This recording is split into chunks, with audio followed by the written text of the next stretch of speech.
Badan Penanggulangan Bencana Daerah Oku Selatan melakukan perbaikan jalan yang tergerus longsor dan nyaris putus akibat tingginya intensitas hujan.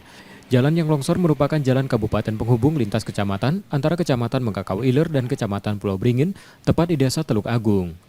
Jalan yang tersisa tidak sampai 2 meter, panjang sekitar 7 meter dengan kedalaman 20 meter lebih. Satu alat berat digunakan ke lokasi untuk membuka akses jalan baru dengan mengeruk daging bukit agar kendaraan dari kedua arah tidak terganggu. Untuk penanggulangan ini kami melaksanakan pemampasan bukit, yang bukit tersebut sudah kami berkoordinasi dengan Pak Camat Mengkakau Ilir melalui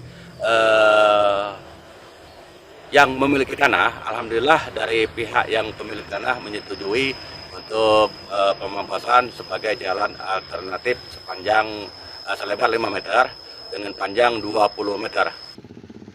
BPBD meminta pengendara untuk berhati-hati saat melintas di lokasi jalan yang longsor. Sementara penanganan longsor ditarget 3 hari. Setia Budi, Kompas TV, Ogan Komering Ulu Selatan, Sumatera Selatan.